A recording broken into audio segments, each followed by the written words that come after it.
Hey, Chicago, what do you say? It's the CHGO Cubs pregame show podcast presented by DraftKings, America's top-rated sportsbook. Make sure you download the app. Use the promo code CHGO when you sign up.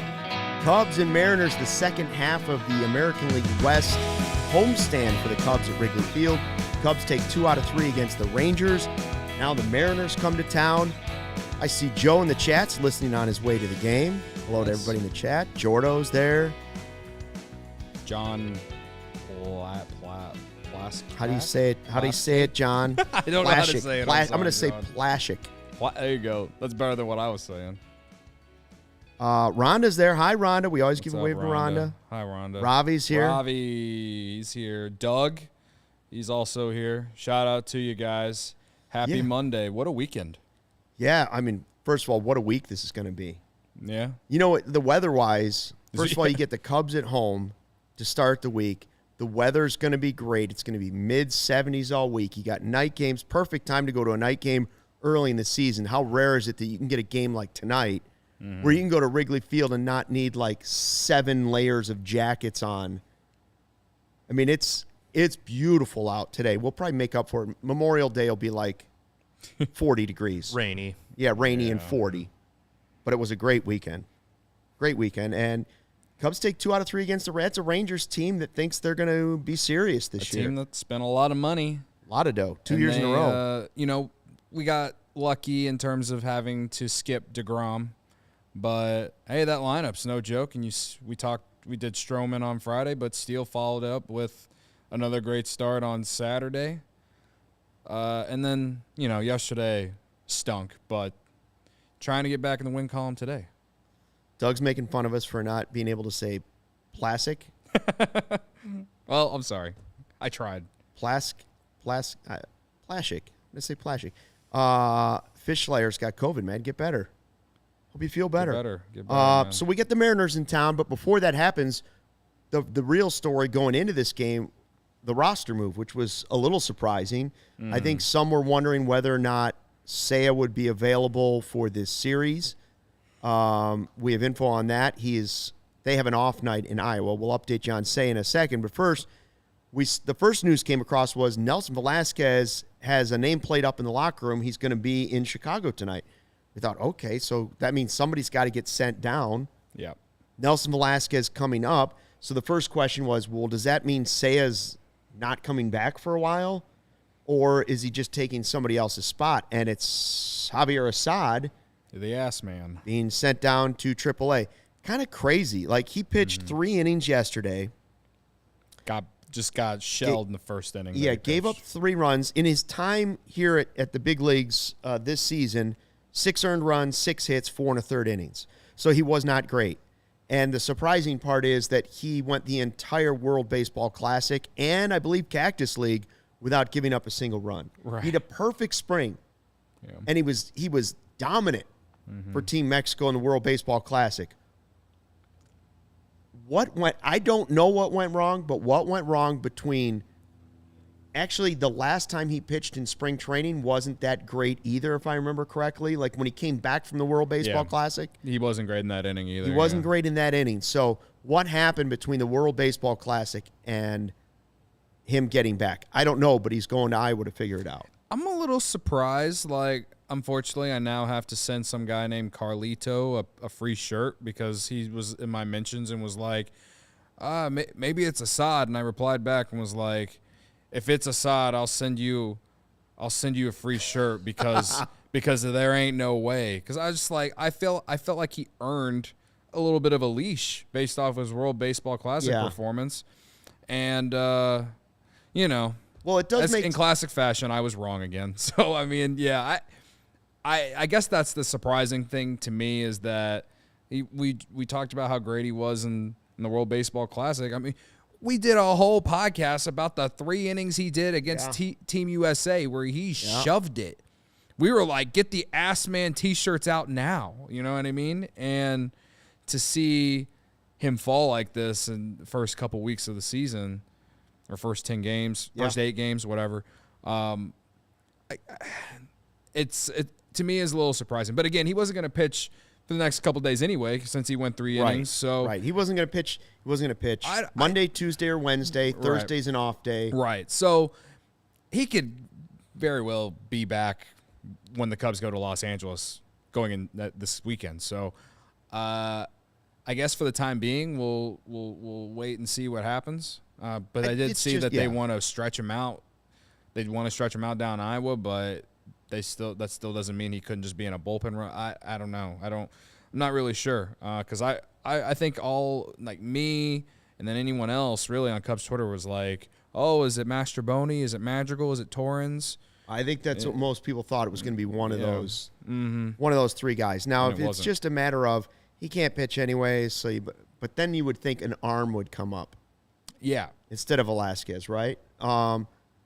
It appears what they're doing with Hughes and Seiya is they, especially Seiya, he goes back-to-back games, and you sit there.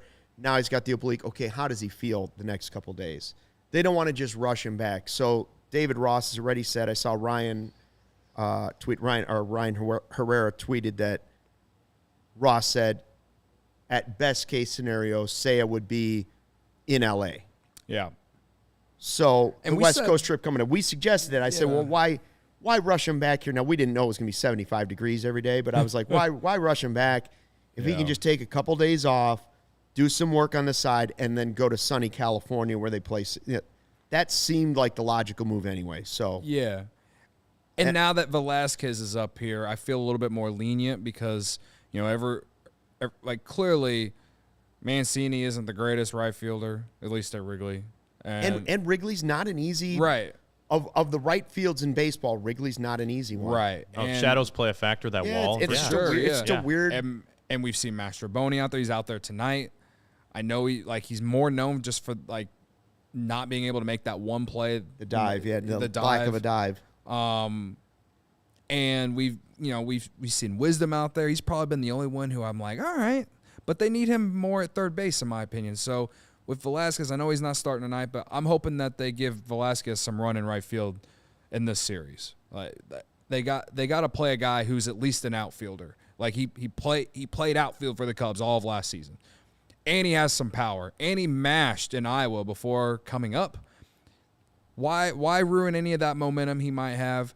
Put him in right field tomorrow and Wednesday and just, hopefully good things come from it. At least have a better defensive alignment with him out there in right field instead. And I'm not even expecting him to be that great out there because I don't think he's the best outfielder, but at least he's played out there more than just an outfielder. More than just a handful of games. So that's what I'm hoping for the next, couple days. But if Suzuki, best case scenario, if he's back by Friday, I mean, thank God. That's all I can say. Because if no one thought that Seiya Suzuki was that valuable, coming into the year, you have learned just how valuable that this guy is. Not only with just the bat, but with the glove as well. And I know he kind of had his moments last year defensively, but in Japan, he was a great defensive outfielder, and now that he's played however many games at Wrigley, coming into this year, you're hoping that he's a little bit better out there. So I'll just be happy that the Cubs will have their what was supposed to be opening day right fielder by the weekend, hopefully. Well, a couple things. As for Assad goes, I'm not worried about him. If you're asking that in chat, I'm not worried about him. I just think he maybe used up he was running maybe on a lot of energy and enthusiasm in the World Baseball Classic, and then maybe he came back, cooled down, and was like just off a little bit. So whatever, go work on it, stretch him out, whatever. I'm not worried about his future as a pitcher. Everybody says that he's been opening. All the young pitchers in the organization are like, no, man, that's him. He's good. Yeah. He's going to be good. So I'm not worried about Assad having 2 bad outings to start the season and 1 bad one as he finished up the Cactus League. Velasquez, sure, give him the opportunity because nobody's shown that they can play outfield. As for the Seiya part about outfield, again, that just shows you that Wrigley Field is not the easiest right field to play. I mean, that's why they gave Jason Hayward all that money years ago, because they were running out Jorge Soler out there in 2015. It was him and Schwarber in your corner outfields in 2015, and even though they mashed, they were so bad defensively. That was a big reason why they went and got Jason Hayward. Obviously, the offense that he had going into him. He's got 3 home runs now for the Dodgers, but that's another podcast pregame show. Is he up to 3? I believe he's got 3 home runs. He's hit 3 in 3 straight games that he's played, I'm pretty sure. Oh, my God. Sean says, I'm not bothered by it, guys. You're not? I'm not bothered by it. Yeah. I might be bothered by it, yeah. You might be, but we're going to stay on a positive note here. The pregame we'll talk show. about it Save down the the road. negativity for we'll the postgame show. postgame show. We'll talk about it on Friday, probably. We'll probably talk about if they lose, we'll bring it up. Yeah. If they don't hit any home runs tonight, we'll bring it up. I saw Sean in the chat saying, hey, great atmosphere in the bleachers. He was there on Friday. Hell yeah, man. It's the best. I almost went on Saturday, optimism and but hope do wonders for a baseball team. Hell yeah. The vibes Friday and Saturday at Wrigley, based off what I was watching on television, were awesome. So, Jack R in the chat. Where you been, man? Where's Jack R? Jack R sent me a DM on Twitter the other day. He was like, hey, this is Jack R from YouTube.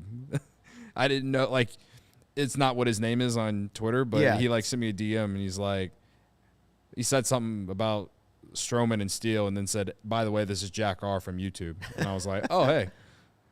That's a familiar name. So and Mike Dubs is here, by the way. Mike Dubs. Mike Dubs. Hashtag Mike Dubs. Day 35. 35 more days. 35 more days. I don't know if that's Shout right, out to Gerard. Gerard, the Duke. The Duke. Yep. Gerard and Mike Dubs. We have a bunch of people, but those were some of the high rollers. You guys got my $166 million super chat the other night. We did get that one, and we're waiting for the check. We are waiting for the check. 2 out of 3 against the Rangers, 4-4. It's not been. We said they needed to get off to a good start. I don't know if 4-4 is a good start. They're in the middle of the division, but it's not a bad start. It's better than a Cardinal start. It's better than a Cardinal start. You want to take a look at the lineup for tonight? So I thought with Velasquez being called up that I just kind of assumed he might be in the lineup, but he's not. Nico Horner, Dansby, Swanson, Ian Happ. You really can't ask any more than what you've gotten out of those 3, other than maybe you would like to see Swanson have a home run at this point. Yeah. But those 3 guys have been everything in the first 8 games of the season. They've been spectacular. Mancini's had some good moments. Bellinger has shown you some optimism. Hosmer's shown you some optimism. Really, Patrick Wisdom has looked really good at the plate. Yeah. Yeah, I mean. And Yan Gomes showed the power last night. More homers than Wilson Contreras. Just saying. Facts. And then even Master Boney, I think he's hit the ball hard a lot. Just because I'm complaining about him in right field a few minutes ago doesn't mean I don't think he brings value to this team. I think he brings value to this team as someone with as a left-handed bat. When they were in Cincinnati and he played, he was hitting rockets all over the field. Unfortunately, they were right at gloves. So, yeah, he's not going to hit a ton of homers for you, but you could definitely see why the Cubs were interested in him when he was on the Rays and they brought him over. So, that said, I mean, when you can get him into the lineup, once they get Seiya back, and they still have him, whether they send him to Iowa or, if he stays on the roster, like I do think there's value in him as like a bench piece, or late in game pitch hitting, maybe a Chris Coghlan type guy. I don't know. But anyway, I like this lineup tonight. I know we're going up against Luis Castillo, and you're like, oh, Luis Castillo, he's shoving for the Mariners now, but he used to be on the Reds, and Ian Happ's got great numbers against him, like he does against a lot of Reds. Somebody has him in Who You Got, I think. Someone has him in Who You Got. So I see Shane is blessing us with his viewership tonight. We appreciate that on the pregame show. Dub says, hey, he got his beautiful and historic shirt from the CHGO locker. Nice. If you haven't bought one yet, you're missing out. It's like wearing Wrigley fits like a hug. By the way, we have, I don't know if you can see it on the set. Yeah, right here. Little Die Hard box. I'll stretch out here. The Die Hard box right here. See? So when you sign up to be a diehard at allchgo.com, which is a great idea, first of all, you get full access to all the articles from all our great writers. Ryan Herrera, you don't want to miss any of his stuff from Wrigley Field, Jared Willis. You get all that, plus you get the cool diehard card. There it is. You see it? Hold it out here a little more in front of the white. You just pull it out whenever you go to the bar. That's your new ID. Yeah. Sometimes they ask for ID, you just go. I'm a diehard for CHGO. You don't even have to hold it very long. You just kind of flash it. Yeah. Sometimes you can just throw it down on the counter, and they know that means you're drinking for free. Yes, absolutely. That's your way of saying, I'm a big deal. I drink for free. Yeah. Don't let the facts get in the way of a good story. You also get a free shirt from the CHGO locker. So while this is one of the regular CHGO shirts, one of my favorites, one of the originals, the OGs.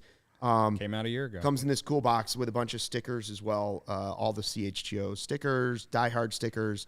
You put them on the laptop, wherever you want. Oh yeah, like I do. But you can pick whatever shirt you want. So if you want to get the beautiful and historic shirt instead of that one, like our guy Mike Dubs did. Like Mike Dubs did, knock yourself out. Dubs is already, he's already a diehard. There's speaking of becoming a diehard, someone get in the Discord, get all the discounts.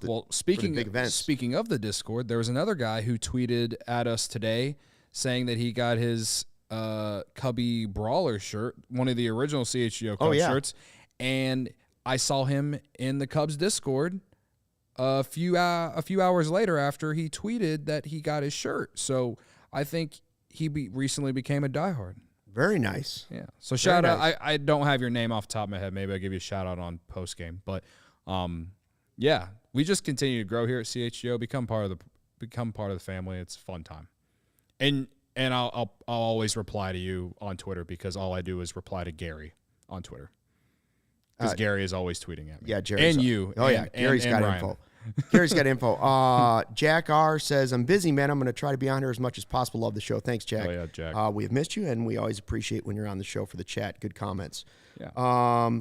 Cody, you got any DraftKings hit parlays for tonight or any bets you're going to make on this game at Wrigley Field? Yeah. So no runs first inning. That was one. You were hot on the no runs first inning a year ago. Yeah, you made a big run on that last summer. So I have tried to limit my betting on baseball because it's just so unpredictable. Oh, don't do that, Cody. Well, you didn't let me finish, Luke. Okay, sorry. So I've been doing hit parlays. I'm 7-7 on hit parlays in 2023. Tonight we're taking Eric Hosmer, Ian Happ, and Nico Horner to get a hit, each to get a hit. When you parlay it, same game parlay, which Triple H, you're going Triple H. I am, yeah. You should have just called it the Triple H parlay. You got to give stuff a name, Cody. You can't just throw out names. You got to be like, I'm going with the Triple H hit parlay tonight. Well, with that said, we might as well call it the pedigree just because of Triple H. But anyway, it comes out to plus 225. When you use the DraftKings boost for the MLB same game parlay that they've been giving out almost daily, it goes up to plus 270. So Hosmer's hitting 625 and 16 at bats against Luis Castillo in his career. Also has a homer against Luis Castillo. Ian Happ, who I mentioned, 320 and 25 at bats, also with a homer against Luis Castillo. And Nico Horner, only 6 at bats, but batting .667 against him. So he's what, 4 for 7 or no, yeah, 6 at bats. So what's Wisdom doing against him? That's what I should have looked up ahead of time. Anyway, I didn't do any research. I can't math. All I know is that MLB.com told me that he's hitting .667 against Luis Castillo. Yeah, don't ask me numbers. And 6 at bats. Also, he didn't have a hit yesterday, and he's always been doing this year is hitting. So I like a big bounce back. You know, I'm a big bounce back guy. I thought Jameson Taillon, despite what happened yesterday, I thought he did bounce back in a little bit of a way yesterday, comparatively to his first start. So I like Horner to bounce back tonight to at least get a hit. So again, plus 225. Use that boost Horner, get to Hosmer. plus 270. Yes. Happ, Horner, Hosmer, the Triple H. We ride at 640. I don't believe anybody in who you got. We'll get to that in a little bit. I don't believe anybody has Hosmer. And I have Wisdom, and I'm starting to get the itches. Should I be switching from Wisdom to Hosmer? What are the official commissioner rules? Can you change during the pregame And the game show? hasn't started. Okay. I'm not gonna do it, though. He let me change on Saturday because I originally had Bellinger, and then I saw the numbers that Mancini. As long as it's before the put up. game. Yeah. Before the game? Yeah, I changed mine to Mancini on Saturday, in which I feel like I was totally stolen of but Justin Steele had a great outing. So. Saturday's Who You Got was competitive. It was. Everybody had a good game because the Cubs played so well. Yeah, they had 14 hits. We let Brendan decide it, but I thought every player that was taken in Who You Got, you could make an argument for winning. It was as much like opening day where I was like, everybody wins, but nobody wants to do that anymore. So we let Brendan pick, and I was sort of surprised Brendan went Steele. Well, he's the pitch doctor. What do you But he's the pitch doctor. But he loves Nico. I had Nico, and I was like, he might have a shot at that. That's true. I think we probably should have let it go to a poll. Yeah. But then yesterday it was very easy. Only one guy Corey was good. had Rios, and he's the only one who did anything really yesterday out of the ones that we took. So Yesterday was so busy for me that I forgot I even had a pick, to be honest with you. I just looked it up to him like, I lost that one. yeah. So, anyways, today's will be interesting as well, but I thought about maybe taking Hosmer. Earlier in the chat, as we got 9 minutes left in the pregame show, I saw somebody mentioning a conversation about Tyone and whether or not are you worried about him? Is he a slow starter? Because the top two guys in the rotation, I don't know if you call them 1 and 2, but right now you would call them 1 and 2. The way they've pitched, yeah. Yeah. Stroman and Steele have been spectacular. Better, I would say better than I would have expected. No, you couldn't have dreamed they'd be this good. No. I mean, Stroman's For me, 12 honestly, shutout I'm innings. I'm more surprised. one run between the two of them. Yeah. For me, I'm more surprised about Stroman than I am Steele, just because we watched Steele go deep. He in the second half of last year, Justin Steele was consistently going 6 innings, it felt like. Stroman had turned it around in second half, too. Yeah, Stroman turned around second half, too, but I don't know. Like, he wasn't racking up the strikeouts like Justin Steele was. And he probably won't. Right. But at this point, Stroh's, he struck out 14 in the 12 innings he's pitched? Something like that? Yeah. So, like, that's more surprising to me than what Justin Steele has done. I think we've been telling people, buy stock on Justin Steele. Oh, yeah, for sure. And we have a great story coming up in the postgame show. This is what we call a tease. A tease. There was an interaction with Justin. One of us had an interaction with Justin Steele in the last 24 hours. Stay tuned to the postgame show to find out what went down. It's all good. Anyway. As good as Steele and Stroman have been in the first 2 starts, just as many questions have been about Tyone. Kind of meh would be more like it. I don't think he's been terrible. He's just been meh because there were such high expectations coming over to the pitch lap. He was already a good pitcher, pedigree, all those things. And, of course, tonight is Smyly. Yeah. Now, of the 2 guys that, if I was worried about one, it would be Smyly, not Tyone. Yeah, for sure. If there's anyone to worry about, it's Smyly more so than. You want to know what I Tyone. think it is with Tyone? He's worked on all this new stuff. He might just have to scale it. He might just have to scale it back. He talked about that in the interview Ryan did with him at spring training. Just because I'm throwing this sweeper slider all of spring training and been working on it in the offseason since I signed all of these things doesn't mean I can't decide at some point it's not working, it's screwing stuff up, it's throwing me off. Yeah. Because once you throw this sweeper, this is my understanding of the sweeper slider. When you decide to throw it, if you're throwing it from, let's say the arm slot is right here. Once you decide to throw it from there, all the other pitches have to go from there. Yeah. Like if the sweeper slider is going to be your pitch, cool. But it does impact your other. It sounds like it impacts your other pitches as well because you want everything coming from the same arm slot so they can't tell where it's coming from. So I don't know. Maybe he goes back to basics. Maybe it's just 2 games. It could just be 2 games. Well, my thing with Tyone was yes, in the second inning yesterday wasn't great. But he only gave up 3 earned. He gave up 5. There's 3, been some yeah, soft 5 runs with 3 product earned. of bad defense And yesterday. the bad defense was the reason the Yes. Cubs lost yesterday. I mean, they only scored 2 runs, so he would have taken the loss Ross anyway. said that too. But, Hosmer didn't help him out with a ground ball to him. That runner ended up being safe, and he made it all the way around to score. Madrigal makes a great play at third. but can't get the tag on at third, and instead of just holding it, he freaking airmails it. Yeah. Which now we can't make the joke about how bad his arm is, because I was actually impressed that he got it all the way there, was like the way he did. It's just it was way off target.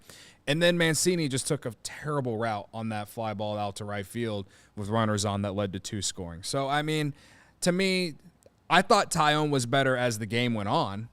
Yeah. But it was the first few innings, like it was the second and third inning where I was like, I don't know what's going on here. So here's the deal. I think Tyone has battled in both starts. He hasn't had his stuff. He hasn't looked sharp. Yeah. But he has battled in the 2 starts. Smyly was concerning to me in the first game, but it's only 1 game. Right. So let's see what he does tonight. Let's see how he bounces back tonight. I think Marquis tweeted it. He has like a 2.42 ERA in 9 starts at Wrigley Field as a Cub last year. Let's see how it goes. And then we'll see. We'll see how it plays. All right, for who you got, this is what we've got going on so far this season. Ryan has improved to 3-3 with his gift on Saturday, where we moved him up. And we're like, yeah, okay. Actually, we didn't. Brendan did. Yeah. He's 3-3. I'm 2-4. Cody's 2-4. Corey is now 2-4 because he won on Sunday. So we're all within the game. We're all right in the middle. We're like the Cubs. We're all hanging around the 500 mark. The difference in who you got this year is that, for Jack R., if you're just tuning in, the difference is you get either a win or a loss. You don't just get wins this year. So we're keeping the record. We're going to go by win percentage, and you have to compete in at least 50% of the who you gots to be considered at the end of the season. Yep. So if I'm not paying attention and we're picking games at some point in the summer, I miss out. If Corey's not paying attention, he might miss out. And Ryan's in the press box. He's probably going to be there.